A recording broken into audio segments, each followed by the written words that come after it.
So, the topic today is about multiplying and dividing radicals plus yung rationalizing the denominators.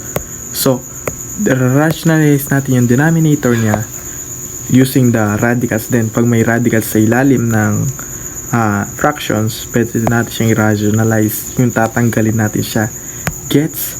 So, dito is multiplying and dividing. Alam nyo naman siguro yun. So, next, pag-aaralan natin yan. So, let's proceed na sa ating first problem para mas lalo nyo maintindihan. First, panoorin nyo muna yung adding and subtracting before yung multiplying and dividing. Gets? So, let's proceed. Let's go! So, the first problem for the multiplying and dividing radicals. So, first, multiplying muna natin. So, kung nakikita nyo, multiplication siya, di ba? So, ganito yung first natin gagawin. Sa adding and subtracting naman daw, kapag same yung radical nila, di ba? Doon natin ginagawa yun. Halimbawa, may 2 square root of 3 plus 3 square root of 3.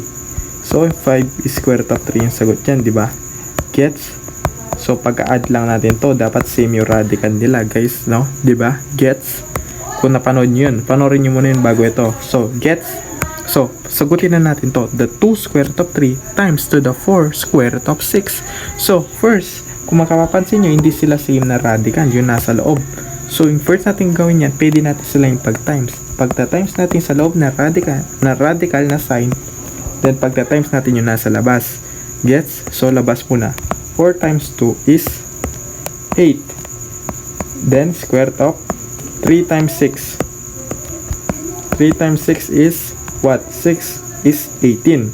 8 square root of 18. What is the square root of 18? 8 square root of 9 and 2. So, what is the square root of 9? 8 square root of 9 is 3. Then, square root of 2. So, 8 times 3 is what?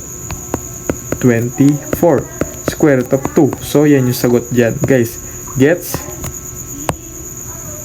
Next, what is the square root of 2 square root of x multiplied with 4 square root of an x squared? So, ganito yan, guys. So, pagta-times muna natin sa labas, which is the 4 and 2. 4 multiplied by 2, then times sa x and x squared. So, x multiply sa x squared. Gets? So, 4 times 2 is what? 8. Then, square root of x times x squared is x cubed. Kasi yung exponent na y, may 1 dyan, then 2. So, x n plus m, diba? So, yung n natin is what? 1 plus 2. So, x3. Gets? Gets? So, next is 8. Then, what is the square root of an x cube? Square root of an x cube is x is square root of x. Makikita yan dito sa simplifying of radicals. Meron na tayong video nun. Panoorin nyo rin yun, guys. Gets? So, x is square root of an x. Gets, guys? So, the answer is 8x square root of x. Gets?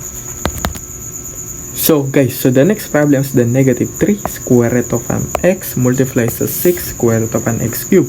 Gets? So, first natin gagawin is, guys, pag multiply natin muna yung sa labas na radical. So, negative 3 multiplies sa 6. Then, yung nasa loob naman, which is the square root of x, multiplies sa x cube. Gets? So, the 6 times to negative 3 is negative 18 square root of an x. X times to x cube is what? X4, diba, guys? Gets? So, the loss of exponent yan, guys. Panoorin nyo rin yun. Gets? So, the negative 18 square root of an x4 is what? Square root of an x4 is equals to x squared. Gets? So, the answer is negative 18 x squared. Gets? So, the next is the 5 square root of an x squared multiplies sa negative 2, the square root of an x. So, first, multiply sa labas, which is the 5 times negative 2x. Then, sa loob na radical sign, which is the 2x and the 6x squared. 6x squared multiplies sa 2x. Then, 5 times negative 2 is what? Negative 10, then the x. Next is the square root of 6x squared times 2x is 12x cube. May 1 yan dito. 1 plus 2 is cube. Then 6 times 2 is 12. Gets? Negative 10x. Then the square root of 12x cube is what? 4 and 3, then x cubed. Gets? So, negative 10, the square root of 12 is 4 and 3. To get the square root of 12 is, isip ka ng dalawang number na pag pinag-times mo is 12, then dapat yung sa kanila is may square root yung 4, which is the 2. Gets? So, the square root of 4 is 2. Multiply sa 2 nun guys, x, and multiply sa 2. Then, copy the 3. Then, the square root of an x cube is what? X. And square root of an x cube, dito sa loob, meron pa siya natitira. So, x siya. So, simplifying of radicals, panoorin nyo guys. Gets? So, negative 10 times 2 is what? Negative 20. X times x is x squared. Then, square root of 3x. Copy. Gets guys? So, the answer is negative 20 square root of x squared. Then, the square root of x. Gets? Square root of 3x. Gets? So, the next problem is the negative 3 square root of x, the quantity of 2x, and minus the 3x. So, first, eto muna guys. Eto muna yung solve natin na guys. Yan muna. Huwag nyo muna pakialaman to. Eto muna nakabilog. So, first, solve natin yung nasa lawas, which is that negative 3 and 2. Then, square root of x and 2. 2 multiply sa x. Gets? Minus.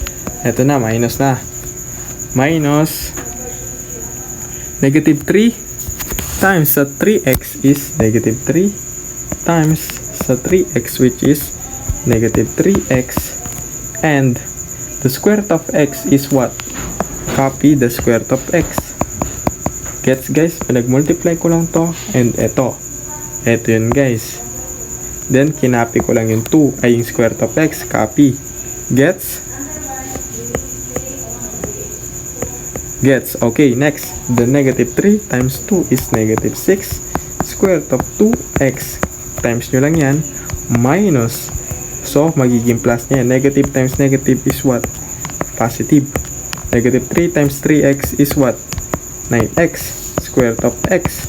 Gets guys? So, the answer is negative 6. Square root of 2x plus the 9x, the square root of x. Gets? So, the next is 2, then the square root of x, 6x, times sa square root of 2x. So, first, multiply the radical. So, kung makikita nyo, wala naman siyang nasa labas. 1 lang yan, matik. So, ibig sabihin, 2 times 1 lang yan. Then, square root of, nasa loob na radical sign, is 6x and multiply sa 2x. Next is the 2 times 1 is 2. Then, multiply sa 6x times 2x is 12x squared. Then the square root of 12x squared is what? 2. Then the square root of 12x squared is 4 and 3 and x squared, diba guys? The square root of 2, the square root of 4 is 2. Square root of an x squared is what? X. And square root of 3 is copy. Then 2 times 2 is 4x. Then the square root of 3. So, ito yung answer guys. Gets? So, the next problem is the square root of 12 minus 2, the quantity squared.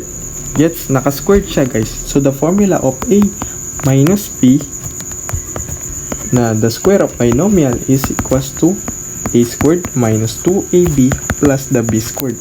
Gets? So, the a is what? Square root of 12. And the b is what? 2. Ito yung b, ito yung a. Gets? So, input na lang natin yan sa mga formula natin. Ito yun. So, yung a natin is what? Square root of 12. Then, naka-squared. Squared. Minus the 2. The a. Wait. Ayan. Square root of 12. And the b is 2. Ito yun, b. Gets? Plus. The b is what? 2. Then, naka-squared. Gets? So, ibig sabihin ng square root of 12 squared is square root of 12 and 12. So, what is the square root of 12 times the square root of 12 is square root of 144. Square root of 144 is 12. So, 12 na lang guys. Ito yun guys. Gets Gets. Minus 2 times 2. 4. Square root of 12. Copy. Plus 2 squared is 4.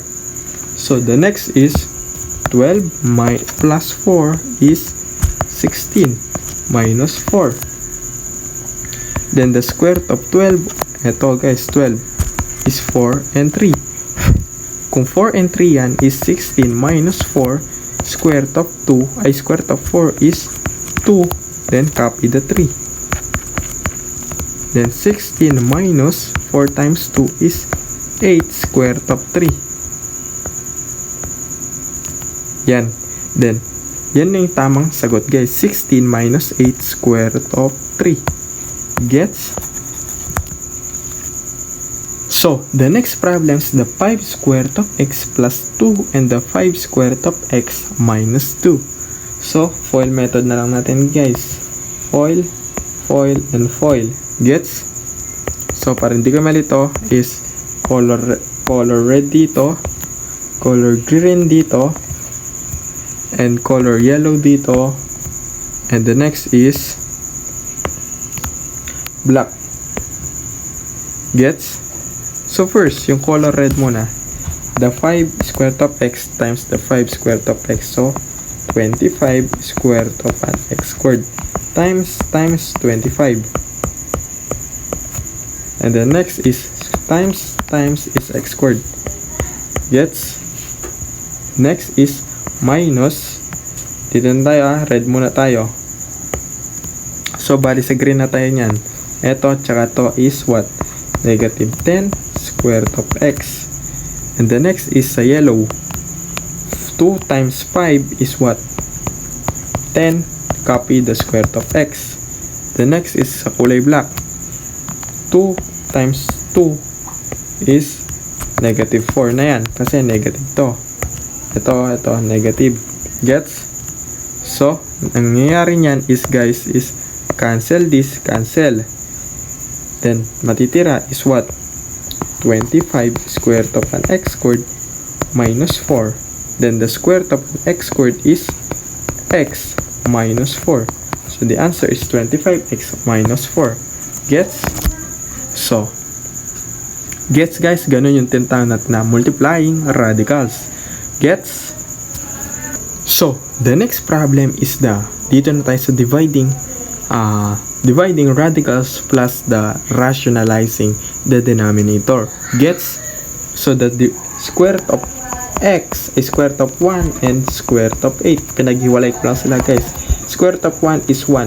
Square root of 8 is what? Square root of 4 and 2. 1 over square root of 4 is 2 and copy the square root of 2. So, the answer is 1 over the square root of 2. So, dahil may nakita tayong radical sa ilalim, i-diminish natin yan, tanggalin natin yan. So, para matanggal yan is multiply both sides by square root of 2. Gets guys? Multiply lagi yung mayroon siyang radicals. So, 1 times the square root of 2 is what? Square root of 2 over 2 times 1 is 2. May invisible 1 dun na. 2 and square root of 4 square root of 2 times square root of 2 is square root of 4 is equals sa square root of 2 over 2 and square root of 4 is 2 and square root of 2 it equals na yan over 2 times 2 is 4. So the answer is square root of 2 over 4. Ganun siya guys. Gets? So next is the square root of 1 over x cubed. So first, pag-iwalayin natin yung radical. 1 over x cubed. So, square root of 1 is 1. Square root of an x cubed is what? X and square root of x. So, multiply natin siya sa square root of x para matanggal tong square root of x sa denominator. Rationalizing the denominator. So, first, 1 times the square root of x is what? Square root of x over x times square root of x and times the square root of x. Eto naman sa loob, yung may mga radical is equals to x squared. Then next is square root of an x over x, and square root of an x squared is x. So square root of an x over x times x is what? X squared. So ganyan siya guys. Gets? So yan yung final answer. So next, the square root of an x5 over the square root of an x. So square root of an x5 is what? X squared and square root of x, diba guys? Over the square root of an x. Multiply sa square root of x over the square root of x para matanggal lang to. Gets? Next is the x squared multiply sa square root of x multiply to square root of x is x squared, diba guys? Then square root of an x multiply sa square root of an x is what? Square root of an x squared, diba guys? Gets? Then x squared square root of an x squared is what? X. The square root of an x squared is what? X. Then x squared multiply sa x is what? X cubed over x. X cubed then divide sa x is equals to y. 1 yan dyan. So magiging 3 minus 1 yan, diba guys? So ang answer dyan is x squared. So the answer is x squared guys. Gets? So the next problem is the square root of 27x plus the square root of 3x over the 3x. So first is identify the square root of 27x. So the square root of 27x is square root of what? Square root of 9 and 3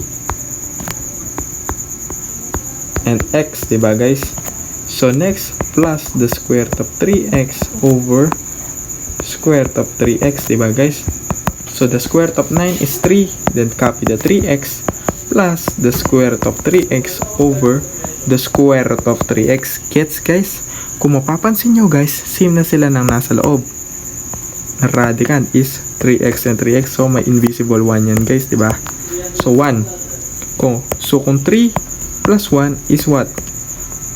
4 square root of 3x over square root of 3x. So to rationalize the denominator is multiply both sides by what? Square root of 3x over square root of 3x. Gets? So 4, copy the 4 times the square root of 3x, and square root of 3x is square root of 9x squared. Gets guys? Over square root of 3x times square root of 3x is square root of 9x squared. Gets?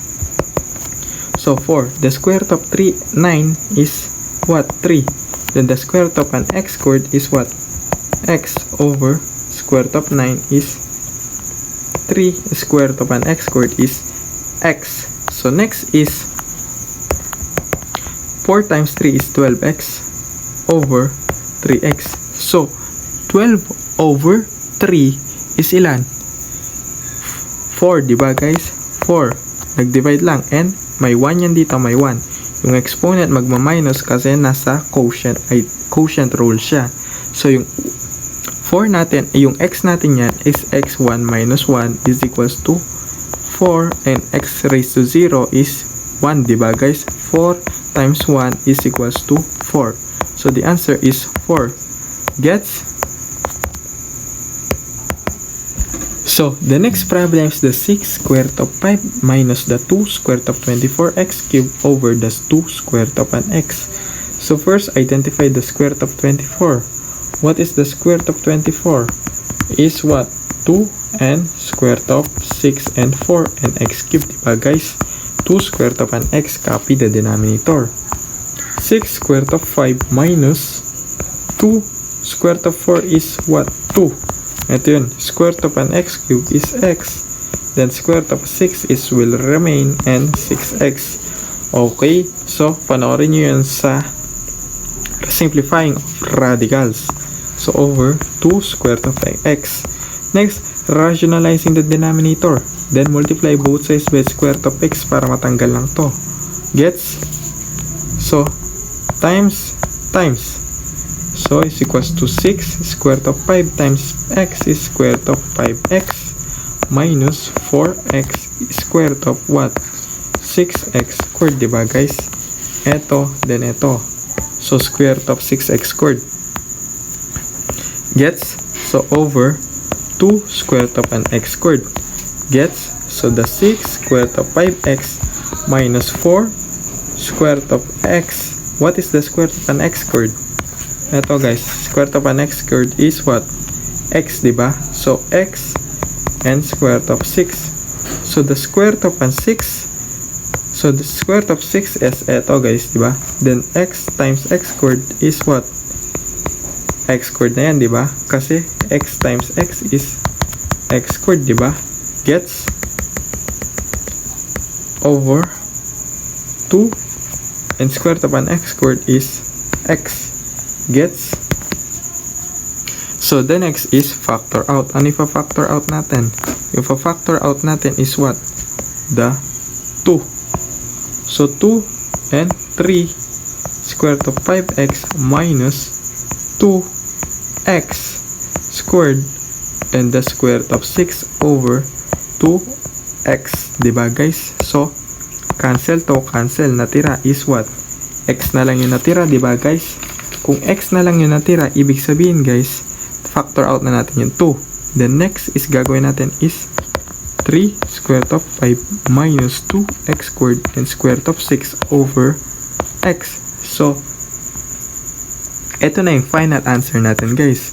Gets? So, the next problem is the 5 over the 4 square root of x plus the square root of 5. So, dito guys, tignan natin no guys.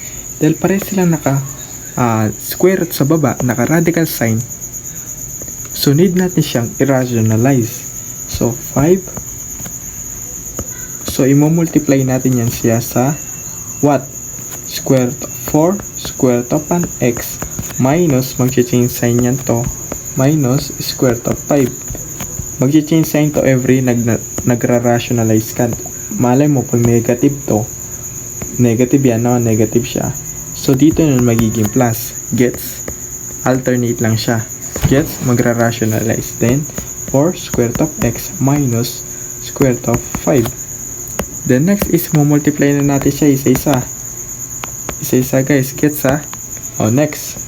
It's equals to 5 times 4 is 20 square root of x minus 5 square root of 5 over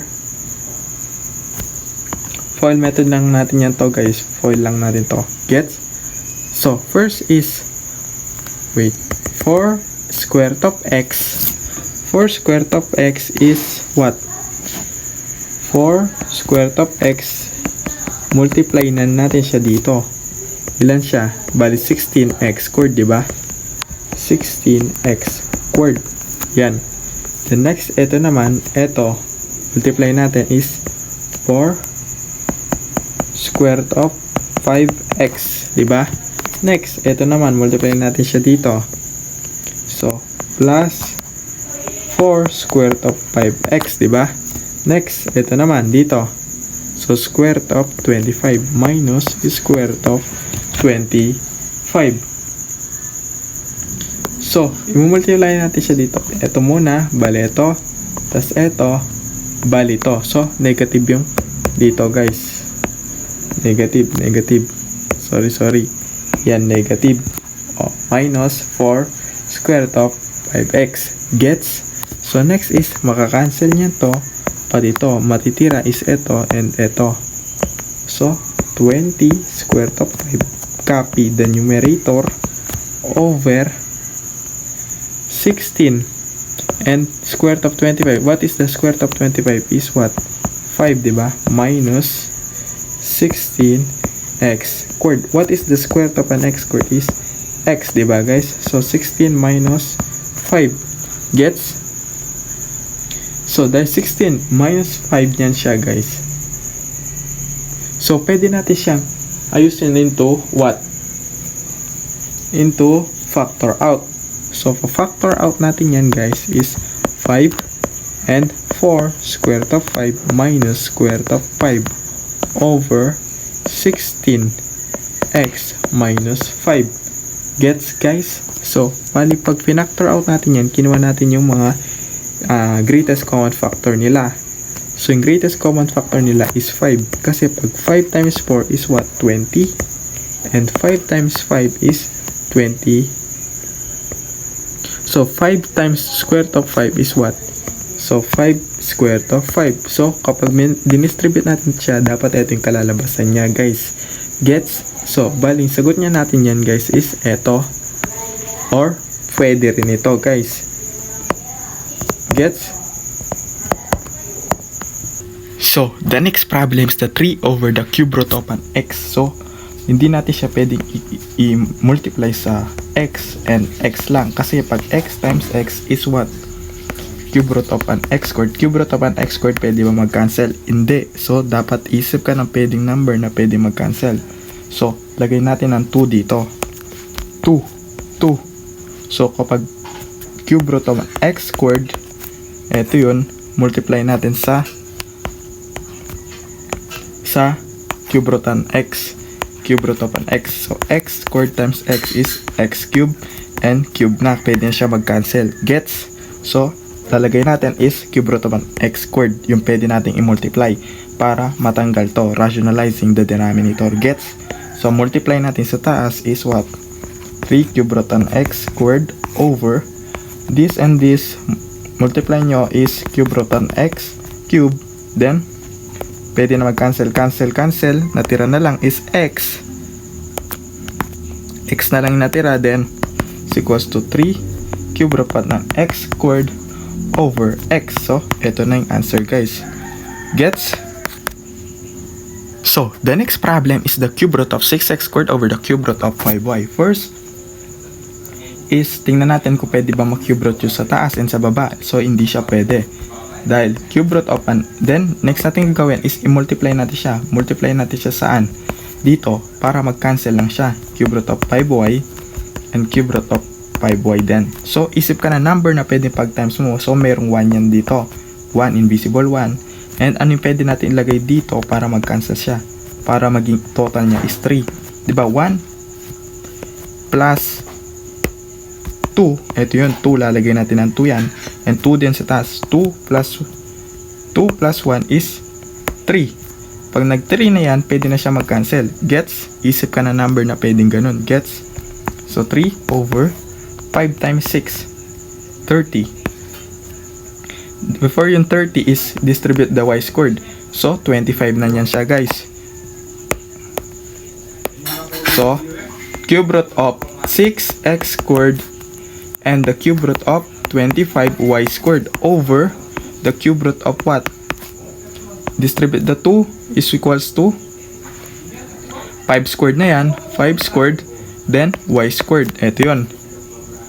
And dito naman is 5 and y.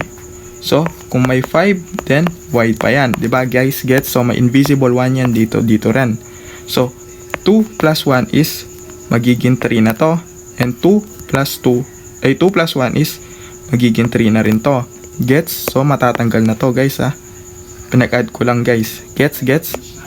So, the next is what? Wait, ayusin natin yan. 3. The next is ayusin natin yan. Pagta-times na natin sa loob na radical. 6 times 25 is ilan? Is 150. Cube root of 150 and x squared times y squared is equals to x squared and y squared over. Then dito, guys, pwede na siyang mag-cancel. Like paano? Cancel to, cancel. Natira na lang is what? Natira is 5 and y. So, 5 and y na lang. Gets? So, the answer is cube root of 150 x squared y squared over 5y. Gets? So, dito, guys, isip ka lang ng number na pwede siyang pag times na pwede siya maging cube root din siya and cube root. Kasi 2 and 1, pag pinag-add mo yan, magiging 3. So, pwede na siya mag-cancel. Gets? Ganun siya, guys. Gets?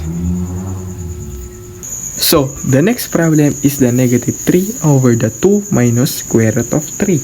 Gets? So, ra-rationalize natin yan siya, guys. Mag-change sign na siya. So, 2 plus square root of 3. Ito yan, nag-change sign na siya, diba, guys? Then, 2 plus the square root of 3. So, gets? Nira-rationalize natin yung denominator para matanggal yung radical. Gets? So, next, distribute natin. So, negative 6 minus 3 square root of 3 over eto tsaka ito is 4 and eto then eto is what? plus 2 square root of 3. Then eto, pati to, minus 2 square root of 3. Then next is what?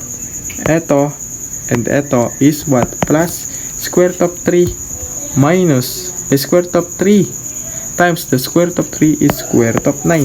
Diba guys? Gets? So, eto siya minus sa negative. Gets? The next is what? Cancel this, cancel this. So, negative 6 minus 3 square root of 3 over what? 4 minus square root of 9 is what? 3, diba guys? So, 1 yan siya. So, yung matitira is what? Negative 6 minus 3 square root of 3 over 4 minus 3 is 1, diba guys? So, yung natira is negative 6 minus 3 and square root of 3. Gets guys? So, ito na yung final answer. Gets? So, that's all guys. Thank you for watching and I love you all. Thank you for your support and I love you all to infinity and beyond. Goodbye.